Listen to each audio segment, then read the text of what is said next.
안녕하세요. 초등학생 딸아이 하나를 키우고 있는 40대 여성입니다.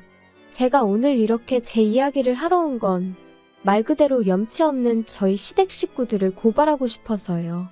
법적으로 다툴 수만 있다면 정말 그러고 싶을 정도로 생각만 해도 분한데 정말이지 남보다도 못한 가족이 있다는 거 어디 드라마에서나 봤지 제가 직접 겪게 될 줄은 상상도 못했다니까요.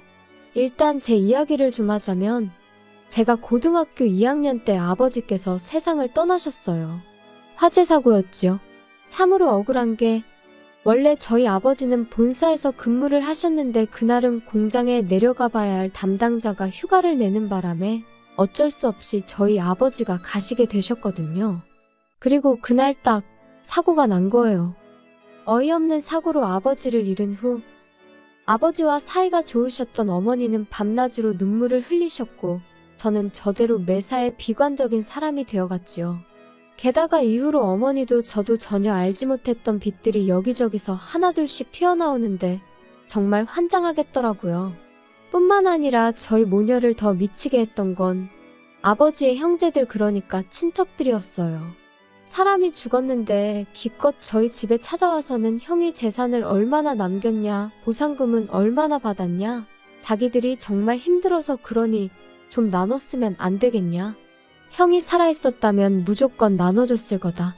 말 같지도 않은 소리를 어찌나 뻔뻔하게 내뱉어대던지. 그때 정말 처절하게 배웠어요. 피가 물보다는 진하다고 해도 돈보다는 못하다는 걸 말이죠. 그리고 그런 일련의 시간은 저에게서 미래에 대한 꿈도 희망도 다 빼앗아 갔어요. 대학이니 뭐니 그런 게 뭐가 중요한가. 주변의 모든 일이 무의미하게 느껴졌고 그 어떤 열정도 생기지가 않더라고요. 그래서 대학을 포기했어요. 나중에서야 그 선택을 후회하기도 했지만 그땐 제 나름대로 최선의 선택이었죠. 그리고 이후로도 한동안 방황을 하던 제가 정신을 차리게 된 계기가 있었으니 그건 바로 제 은인이나 마찬가지인 사장 언니를 만나면서였습니다. 당시 저는 그래도 제 용돈은 벌었어야겠다는 생각으로 디저트 가게에서 아르바이트를 하고 있었는데 그때만 하더라도 가게가 자리를 잡기 전이라서 아르바이트생이라곤 저 하나밖에 없었거든요. 그리고 사장 언니는 사장과 아르바이트생이라는 관계에도 불구하고 저를 정말 친동생처럼 아껴주었어요. 뿐만 아니라 제가 디저트에 흥미를 보이니 틈틈이 어떻게 만드는 건지 가르쳐주기까지 했지요. 너무 기뻤어요. 사실 집에서 흉내라도 내보고 싶은 적이 한두 번이 아니었는데 도구 하나 제대로 갖춰진 게 없었기에 엄두도 못 내고 있었거든요. 그리고 그렇게 계속 배우다 보니 누구한테 말하진 못했지만 언젠가 나도 이런 가게를 하고 싶다는 꿈을 갖게 되었지요. 하지만 그 행복이 오래가지는 않았습니다. 당시 어머니 허리 디스크가 악화되면서 일을 좀 쉬셔야 하는 상황이 되었으니까요. 그래서 저는 어쩔 수 없이 디저트 가게 일을 그만두고 말 그대로 돈을 벌기 위한 직장을 구해야만 했어요. 그나마 다행이었던 건 사장 언니의 도움으로 비교적 쉽고 빠르게 한 사무실에 취업을 할 수 있었다는 거예요. 사장 언니가 하는 말이 제가 그동안 자기한테 정말 도움이 많이 되었다면서 이렇게밖에 못 도와줘서 미안하다는데 그냥 지금도 그때를 생각하면 고마운 마음에 눈물부터 나요. 아무튼 이후로 21살부터 28살 때까지 평범한 직장인으로 살았습니다. 취미생활로 과자를 구우며 특별할 것 없는 하루하루를 보냈고 지금의 남편도 만나게 되었죠. 저와 마찬가지로 회사를 다니던 평범한 직장인이었던 남편은 좋은 게 좋은 거라는 둥글둥글한 성격의 배려가 몸에 배어있는 자상한 사람이었어요. 그리고 그런 남편의 성격이 너무 부러웠던 저는 남편이 도대체 어머님 아버님 두 분 중 누굴 닮은 걸까? 두 분은 얼마나 좋은 분들일까? 늘 궁금했는데 결혼 준비를 시작하고 나서야 비로소 알게 되었습니다. 누굴 닮아서 그런 것도 아니었고 두 분도 그렇게 좋은 분들이 아니셨다는 걸 말이죠. 남편은 3남매 중 둘째로 소위 위아래로 치이는 입장이었어요. 맞이인 아주버님에게는 시부모님의 기대가 대단하셨고 막내인 신우에게는 하나뿐인 공주님이라며 불면 날아갈까 주면 부서질까 아주 애지중지하셨지만 저희 남편한테만큼은 한마디로 본체만체 있으나마나 그리고 그런 시부모님의 마음이 확실히 드러났던 때가 바로 상견례 자리에서였습니다. 아이들 결혼 준비를 어떻게 도와주실 거냐는 저희 어머니에게 둘이 좋아서 하는 결혼이니 부모가 뭐라 하겠냐면서 도와줄 형편이 안 되니 그런 줄 아시라. 그 일로 우리 아들을 사위로 못 받아들이시겠다면 그 또한 뭐 어쩔 수 없다. 한마디로 배째라는 식으로 나오시더라고요. 그리고 정말로 저희 시부모님이 돈이 없으셔서 그러신 거라면 해주지 못하는 부모의 마음은 오죽하겠나 그렇게 생각하면 생각했지 원망은 하지 않았을 겁니다. 하지만 그게 아니었어요. 남편은 제가 속상할까봐 차마 말을 못했었다는데 알고 보니 저희보다 2년 일찍 결혼한 아주버님한테는 시부모님께서 집과 차를 해주셨었다는 거예요. 그것도 대출 하나 없이 말이죠. 그리고선 남편한테 하셨던 말이 원래 장남이 잘 돼야 집안이 잘 되는 거라고. 그러니까 샘내지 말라시더랍니다. 솔직히 그 이야기를 듣곤 기분 안 상할 사람이 몇이나 될까요? 아무리 시부모님 재산이니 저희가 가타부타 말할 게 못 된다지만 그래도 사실을 알고 나니 너무 기분이 나빴죠. 남편은 저에게 자긴 괜찮다며 덤덤하게 말했지만 저는 솔직히 저희를 안 도와주셨다는 사실보다 아주버님과 저희 남편을 대놓고 그렇게 달리 대하셨다는 게 말 그대로 기분이 더러웠어요. 하지만 제가 그런 티를 낸다고 상황이 달라질 것도 아니고 그래서 남편한텐 그랬네요. 뭔가를 받을 땐 그만큼의 책임이 따르는 거 아니겠냐. 나는 상대적으로 그만큼 홀가분해졌다 생각하겠다. 그런데 황당한 상황은 여기서 끝이 아니었습니다. 듣기론 아주버님네는 결혼 직후부터 아이를 갖기 위해 노력을 했다는데 이유는 잘 모르지만 어째서인지 임신이 잘 안 되는 모양이더라고요. 반면에 저희는 솔직히 말하면 집이라도 장만하고 이후에 아이를 가질 생각이었는데 뜻하지 않게 1년 만에 아이가 생겼지요. 그리고 시부모님과 저희 부부의 사이가 좋고 나쁘고를 떠나 어쨌든 제가 손주를 가진 거니 이 소식을 안 알릴 수는 없잖아요. 그래서 양쪽 집안에 제 임신 사실을 알렸습니다. 그런데 황당하게도 시부모님께선 저더러 제 임신 소식을 아주버님네는 모르게 하라셨어요. 어이가 없었죠. 이러나 저러나 애는 때가 되면 나와야 되는데 그럼 그때 가서 뭐 다리 밑에서 주워왔다고 하라는 건지. 하지만 시부모님은 계속해서 아주버님이고 형님이고 스트레스 받게 하지 말라며 신신당부를 하셨으니 참 서글프대요. 그리고 결국은 걸렸습니다. 임신한 지 6개월째 되던 때 추석이었는데 시부모님이 못 오게 하셔서 안 갔거든요. 그런데 이제 형님이 난리가 났던 거죠. 어떻게 자기도 왔는데 제가 안 올 수가 있냐면서. 아주버님도 저희 부부더러 싸가지가 있네 없네. 그리고는 급기야 둘이서 저희한테 한마디 해야겠다며 연락도 없이 찾아와서는 불러온 제 배를 보고 충격이 컸던 모양입니다. 자기들을 기만했다면서 저희 때문에 족보가 다 꼬이게 생겼다고 억지를 써대더라니까요. 그러더니 급기야 형님은 갑자기 어지럽다면서 쓰러질 것 같다. 119를 불러달라. 정말이지 생쇼도 그런 생쇼가 따로 없었어요. 그런데 상황은 거기서 끝이 아니었습니다. 황당하게도 그 일이 있고 2주 만에 시부모님이 저희를 부르시더니 당신들이 살고 있는 아파트부터 가지고 있는 땅까지 전부 다 아주버님 명의로 넘기겠다 하셨거든요. 원래도 시부모님 재산에 관심도 없었고 그 재산이 언젠가 저희 몫이 될 거란 기대도 없었지만 그래도 너무 갑작스럽고 당황스러워서 갑자기 그런 결정을 내리신 이유가 뭐냐고 여쭤봤어요. 그랬더니 어머님이 하시는 말씀이 아주버님네서 그렇게 해달라고 했다는 거예요. 평소에도 저희 부부가 싸가지가 없어서 자기들한테 잘하는 게 없었는데 이제 애까지 가졌으니 얼마나 기세등등하겠냐면서 자기들한테도 어떤 식으로든 힘을 실어달라고 했다나요? 듣는 내내 어처구니가 없었습니다. 솔직히 쪽팔려서 어디 가서 말도 못했는데 한번 말해볼까요? 저희 결혼하는데 시부모님은 한 푼도 안 보태주신 건 물론이고 남편 대학 다닐 때 딱 2번 학비 내주셨다는데 그걸 핑계로 축의금을 다 가져가셨어요. 게다가 아주버님네 부부는 매일같이 돈 자랑을 해대는데 정작 저희 결혼할 때 축의금으론 달랑 10만 원 했더라고요. 물론 그마저도 구경도 못했지만 아무튼 이미 그런 역사가 있었으니 아무리 저희 남편이 사람이 좋다고 해도 뭘 얼마나 잘하고 싶었겠어요? 까놓고 말해서 그냥 명절이고 시부모님 생신이고 봐야 하는 날에만 보는 거고 그때는 그냥 인사나 하고 마는 거지. 저희가 뭐가 좋다고 거기 붙어서 허허실실 싸바싸바를 했겠냔 말이죠. 그런데 아주버님이나 형님은 자기들이 보기엔 저희 부부가 가진 것도 없는데 자기들한테 아쉬운 소리를 안 하니 그게 그렇게 꼴보기가 싫었던 모양입니다. 10년도 더 된 이야기인데 또 생각하니 속에서 우라가 치미네요. 저는 시부모님한테 그래도 재산을 다 넘기시는 건 신중하셔야 된다고, 한번 넘어가고 나면 되찾아오시기도 힘들다고 말씀드렸어요. 그리고 여기엔 정말 사심은 없었고 두 분이 너무 아주버님과 형님한테 끌려다니시는 거 아닌가 싶어서 제가 시부모님한테 좋은 감정이 있던 것은 아니었지만 어쨌든 걱정스런 마음에 드린 말씀이었죠. 하지만 시부모님은 오히려 제가 하는 말에 노여워하셨습니다. 너네 참 이상하다.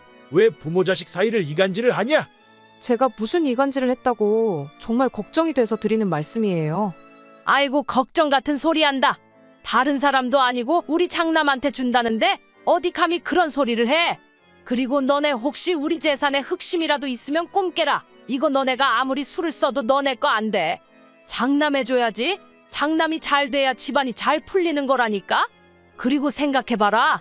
너네는 걔들한테 미안하지도 않냐? 걔네 그렇게 노력하는 거 다 알면서 놀리는 것도 아니고 불쑥 애를 가지면 어떡해? 사람이 말이야 때를 기다릴 줄도 알아야지. 그리고 그때 옆에 있던 그 순하디순한 제 남편이 더는 못 참고 목소리를 높이더라고요. 알아서들 하세요. 그러다 후회할 일 생겨도 저희는 몰라요. 저희한테 도와달라, 어떻게 해달라 그런 말씀 절대로 하지 마시라고요. 그런데 저희 시부모님이 그런 저희 남편을 보시고는 차라리 화를 내셨다면 모르겠는데 그것도 아니고 비웃으셨어요. 얘네들 좀 봐. 아주 웃겨 죽겠네. 니들이 뭐가 있다고 우리가 거기다 손을 벌리겠냐? 니들이 뭐 가진 게 뭐가 있어서 우리가 거기다 손을 벌려. 걱정 마라. 절대로 손 안 벌리니까. 시부모님의 그런 반응에 남편과 저 두 사람 모두 크게 상처를 받을 수밖에 없었습니다. 그리고 그때부터 남편도 저도 말 그대로 이를 갈았어요. 비록 시댁과 인연을 끊고 살 수는 없겠지만 적어도 저쪽에 아쉬운 소리 하는 일은 없게 하자. 죽어도 두 번 다시 무시당하는 일은 없을 거다. 말 그대로 작정을 하고 살았지요. 그리고 지난 10년 동안 많은 변화가 생겼습니다. 일단 결혼한 지 6년 만에 저희 두 사람 명의로 된 아파트를 장만했어요. 비록 대출도 껴있고 구축이긴 했지만 생각보다 이른 목표 달성에 얼마나 기쁘던지. 하지만 이 기쁨에 초를 치는 이가 있었으니 그 또한 말 안 해도 아시겠죠? 바로 저희 시댁 식구들이었습니다. 솔직히 얼마나 반가운 사람들도 아니다 보니 딱히 자랑하고 싶은 마음도 인정받고 싶은 마음도 없었는데 그래도 남편은 저하고는 조금 달랐던 모양이에요. 당신들 도움 없이도 내가 여기까지 왔다고, 이만큼 해놓고 산다고 나름대로의 성과를 알리고 싶은 눈치더라고요. 그리고 저는 그런 남편이 왠지 안쓰럽기도 하고 조금은 이해도 되었기에 그러라 했어요. 시댁 식구들 다 불러서 집들이 한번 하자고요. 그런데 집들이 당일 너나 할 것 없이 다들 빈손으로 와서는 여기저기 흠잡기에 급급할 뿐이었습니다. 이렇게 좁아터진 집에서 어떻게 애를 키우고 사냐? 이런 데서 살 거면 전세나 살지 이걸 뭐 한다고 매매를 했냐? 덕담이나 한마디 해주시던가 그마저도 힘드시면 그냥 말을 마시지. 오죽하면 우리 부부랑 아예 안 보고 사시려고 저러시는 건가 싶더라니까요. 그리곤 쓱 남편 표정을 살피니 아니나 다를까 입은 꾹 다물고 얼굴부터 목까지 벌개져서는 안쓰러워 죽겠더라고요. 그래서 그때 이후로는 전보다 더더욱 거리를 두고 지내기 시작했지요. 그러다 저희 애가 초등학교에 들어가고 얼마 지나지 않았을 무렵 저는 사장언니로부터 생각지도 못한 제안을 받게 되었습니다. 사장언니 말이 자기가 애들 때문에 급하게 이민을 가게 되었다면서 자기 가게를 인수받으면 어떻겠냐고요.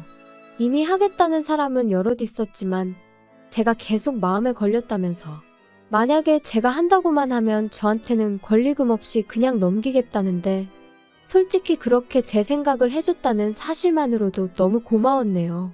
하지만 한편으론 내가 할 수 있을까 하는 걱정도 컸어요. 아이를 키우는 동안 나름대로 배운다고 전문학교를 다닌 적도 있었고 집에서 꾸준히 만들어 보기도 했지만 남한테 제대로 평가를 받아본 일이 많지 않다 보니 스스로에 대한 믿음이 부족했달까요? 하지만 결론부터 이야기하자면 결국엔 한번 부딪혀보기로 했어요. 사람 일이라는 게 뭐든지 해보고 나서 결정해도 늦지 않는다는 친정어머니의 말씀에서 용기를 얻었죠. 그리고 그 이후로 지금까지 저희 부부에게는 좋은 일만 있어 왔습니다. 남편은 좋은 조건의 대기업으로 이직에 성공했고 제 가게 또한 나날이 인기가 좋아져 3호점까지 냈으니까요. 그뿐인가요? 집값도 올랐지 아이는 성실하고 건강하게 자라주고 있었지. 어느 것 하나 불만을 가질 이유가 없었어요. 그리고 그렇게 행복하고 편안한 하루하루가 이어지면서 시댁 식구들에 대한 관심은 점점 멀어져만 갔습니다. 사실 사이가 안 좋아지기 시작한 무렵부터 한동안은 그래도 시댁 식구들이 어떻게 지내고 있는지 알아야 할 것 같았고 뭐랄까. 비록 느슨하고 해진 끈일지라도 어떻게든 붙잡고 있어야 할 것 같았거든요. 그런데 어느 순간 그런 마음도 옅어지기 시작하대요. 아마 저희 셋만으로도 충분히 행복할 수 있다는 걸 깨닫기 시작하면서부터 아니었나 싶은데. 아무튼 그리고 그렇게 지내다 보니 어느 순간 시댁에 대한 미움도 원망도 사라진 것 같았습니다. 알아서들 잘 살겠지. 무소식이 희소식이라니까. 우리도 알아서 잘 살고 있어요. 정말 딱 이 생각뿐이었어요. 하지만 올해 초 전혀 생각지도 못한 소식을 듣게 되었습니다. 평소에 왕래라곤 요만큼도 없었던 신우한테서 말이지요. 어떻게 제 번호를 알게 된 건지도 모를 만큼 소원한 사이였는데 난데없이 신우가 전화를 해서는 저희더러 무심하니였더니 한참을 떠들어대대요. 그리고는 한다는 말이 아주버님네가 난리가 났다면서 큰일 났다는데 솔직히 하나도 궁금하지 않았어요. 하지만 안 물어보면 이 전화가 끝날 리가 없겠구나 싶어. 무슨 일인데 그래요? 언니 어떡하면 좋아요. 우리 큰오빠 아주 쫄딱 망하게 생겼어요. 그리고 이때까지만 해도 저는 솔직히 기껏해야 아주버님이나 형님 둘 중 한 분이 바람이라도 났나 싶었는데 쫄딱 망하다니 그게 다 무슨 소리예요. 알아듣게 얘기를 해봐요. 글쎄 세상에 큰오빠가 큰언니랑 상의도 없이 엄마 아빠가 준 땅도 다 팔아버리고 아파트 담보로 대출도 있는 대로 끌어다가 주식을 했대나 코인을 했대나 진짜 미쳤나봐요. 어떡해요? 그걸 저한테 물어도 제가 무슨 말을 해야 할지 모르겠네요. 아니 근데 솔직히 작은 오빠랑 언니 때문이기도 해요 이게. 큰오빠가 하는 말이 두 사람 사는 게 하루가 다르게 나아지는 것 같다면서 엄청 조바심을 냈거든요. 혹시 우리한테 말 안 하고 뭐 재테크했어요? 아니 그렇잖아. 어떻게 이 집만 자꾸 살림이 펴? 아무튼 그래서 큰오빠가 조바심이 나서 그런 거에 손을 댔나 봐요. 어떡하면 좋아요? 작은 오빠랑 언니가 좀 방법을 찾아봐요. 이러다 두 사람 원망 듣게 생겨서 내가 걱정이 돼서 연락한 거라니까요? 기가 차서 신우더러 그걸 말이라고 하냐고 따졌어요. 그리고 아가씨도 지금 나이가 몇인데 전할 말 못 전할 말 구분도 못하느냐고 그런 말을 나한테 전하면 내 입에서 좋은 소리가 나가겠냐고 쏘아붙였습니다. 설령 재테크를 했다고 해도 그게 우리가 아주버님이나 형님한테 양해를 구할 일이냐 사과를 할 일이냐 황당하다 그랬지요. 그랬더니 신우가 한다는 말이 다 같이 잘 먹고 잘 살면 좋은 거 아니냐는데 그렇게 생각하는 사람들이 시부모님한테 재산 다 받아내고 동생네는 거들떠도 안 보냐고 또다시 받아쳤어요. 그러자 신우가 저더러 언니 그렇게 안 받는데 돈 얘기에 되게 민감하답니다. 그러니 더 할 말이 없었죠. 참고로 그렇게 아주버님 재산 다 퍼주실 때 신우 앞으로도 오피스텔 하나 해주셨어요. 정말 저희만 아무것도 안 해주셨다니까요. 그렇게 기분 나쁜 연락을 마치고 남편에게 이런 연락이 왔었다고 알렸습니다. 그리고 남편의 반응은 저랑 별반 다르지 않았죠. 이제 와서 그런 소리를 왜 우리한테 하냐면서 몹시 마음 상해했거든요. 그런데 며칠 전 어머님한테 걸려온 전화를 받게 되면서 그제서야 신우가 괜히 연락을 했던 게 아니라는 걸 알게 되었습니다. 어머님하고는 참으로 오랜만에 통화였는데 어머님은 가타부타 설명도 없이 다짜고짜 앓는 소리 죽는 소리를 내기 시작하셨어요. 그리고 저는 그런 어머님의 푸념이랄지 신세 한탄을 들어드리고 싶은 마음은 손톱만큼도 없었기에 하실 말씀이 뭐냐 용건만 말씀하시라 했지요. 옆에 있던 남편도 귀찮다는 듯이 손만 내저을 뿐이었고요. 너는 정말 말을 서운하게 하는구나. 시애미가 전화를 하면 잘 지내셨냐, 아픈 데는 없으시냐, 근심거리가 있으시냐 그런 거 물을 생각은 안 하고. 아주버님이 어련히 잘 챙겨드리고 계시지 않겠어요? 무슨 일 때문에 그러시는데요? 우리 장남이라면 내가 생각만 해도 눈물이 날라 그런다. 걔가 지금 너무너무 힘들어하고 있어. 혜지한테 다 들었지? 아가씨랑 얼마 전에 통화를 하긴 했는데 잘은 몰라요. 그런데 아주버님이 힘드신데 왜 저한테 연락을 하셨어요? 제가 딱히 해드릴 게 없는 것 같은데. 왜 해줄 게 없어? 있으니까 내가 연락을 했지. 아무래도 나랑 네 시아버지랑 당분간 너희 집에 가 있어야 될 것 같다. 갑자기 그게 무슨 말씀이세요? 저희 집에 오신다니 도대체 왜요? 아니, 부모가 자식 집에 간다는데 무슨 왜요야, 왜요는. 큰애가 지금 사는 집을 비워줘야 되는데 뭐 돈이 좀 그래서 당분간 우리 집에 와 있어야 된다잖니. 그런데 너도 우리 집 알잖니. 거기서 어떻게 다 같이 살아? 게다가 이 집도 명의가 큰애 앞으로 되어 있어서. 아무튼 우리가 그래서 일단은 큰애한테 집을 비워주고 우리는 너희 집에 가 있으려고 그런다. 그러니 그런 줄 알고 방 하나 만들어놔. 알겠지? 아주버님네랑은 못 사시는데 저희랑 어떻게 살아요? 그리고 내드릴 방 없어요. 걔네가 우리가 있으면 애를 어떻게 만들어? 넌 왜 이렇게 생각이 없냐? 어머님, 결혼하고 이제껏 안 생기면 둘 중 누구한테 문제가 있어도 있는 거 아니겠어요? 아무튼 그거야 아주버님네 사정이고 저는 어머님 아버님이랑 같이 못 살아요. 여기로 오지 마세요. 그리고 그때 남편이 저한테서 핸드폰을 뺏어가더니 스피커폰으로 돌리고는 화를 내기 시작했습니다. 우리한테 부탁하는 일 없을 거라 하시지 않으셨어요? 가진 것도 없는 저희한테 뭘 바라겠냐면서 있는 대로 비웃으셨을 땐 언제고 이제 와서 같이 살자고 하면 제가 좋다고 할 줄 아셨냐고요. 죽이 되든 밥이 되든 형님하고 사세요. 아니면 어떻게든 지금 두 분이서 사시는 집은 지키시던가요. 아무튼 저희는 요만큼도 얽히고 싶지 않으니까 이런 연락이라면 하지 마세요. 남편은 자기 할 말을 마치기가 무섭게 전화를 끊었고 이후로 한동안 복잡한 표정을 하고 있었습니다. 그리고 저는 무슨 말이라도 해야 하나 싶었지만 그냥 기다렸어요. 남편이 먼저 무슨 말이라도 해주기를 말이죠. 그러자 한 시간쯤 지났으려나 신우한테 다시 전화가 와서는 아주 생난리를 치대요. 저희 때문에 지금 어머님이 울고불고 난리시고 아주버님네가 저희 가만 안 둔다고 그랬다고요. 어이가 없어서 하나도 안 궁금하니까 소식 전하지 말라고 했어요. 그리고 아주버님한테 가만 안 둘 거면 어쩔 건지 마음대로 해보라 전하라 했습니다. 우리도 이제 정말 겁날 거 하나 없고 막말로 평생 안 보고 살아도 된다고요. 남편도 질세라 형 노릇이나 똑바로 하면서 뭐라고 해야 씨가 먹히지 않겠냐며 화를 내대요. 그런데 어이없게도 시부모님은 기어이 짐을 바리바리 싸들고는 저희 집에 오셨어요. 끊임없이 눌러대는 벨소리에 당황스럽고 이웃에게 미안하여 현관을 열었더니 왜 문을 이제 여냐며 씩씩대시는데 순간 기가 막혀서 말이 안 나오더라니까요. 게다가 황당해서 이게 무슨 경우시냐니까 부모가 자식 집에 온 건데 어쩌라는 거냐며 저를 밀치시곤 그대로 집 안으로 들어가시기까지 하셨습니다. 그래서 제가 남편에게 전화를 걸어 상황을 알리니 남편이 좀만 기다리라대요. 그래서 저는 부엌에 시부모님은 거실에 말 그대로 팽팽한 긴장감이 흘렀습니다.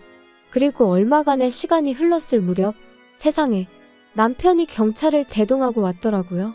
그리고는 모시고 나가달라는데 솔직히 경찰은 저희 집안 사정을 모르니 아마 저희 부부가 정말 나쁘게 보였을 거예요.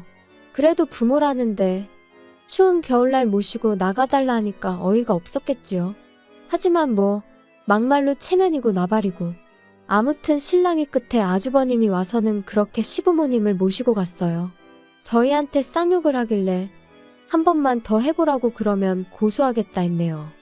그리고 그날 이후로 다행이라고 해야 할지 시부모님으로부터 더는 연락이 없어요. 잘된 일이죠. 남편은 여기까지 오는데 1,000원 한 장 도움도 안 준 사람들이 무슨 부모냐고 더는 생각하고 싶지도 않다고 하대요. 정말이지 하늘에 맹세코 두 분이 가진 게 없어서 못 해주신 거였다면 저희 이러지 않았을 거예요. 오히려 안타깝고 안쓰럽게 생각하며 저희가 먹고 살만해진 지금 어떻게라도 도와드렸을 테지요. 뭐 아무튼 이미 다 지나가 버린 일 계속 곱씹는다고 뭐가 달라지겠어요? 더는 그냥 저희를 찾지 않으셨으면 좋겠습니다. 저희도 찾지 않을 거니까요. 그냥 각자의 자리에서 정말이지 무소식이 희소식이란 마음으로 살면 좋겠네요.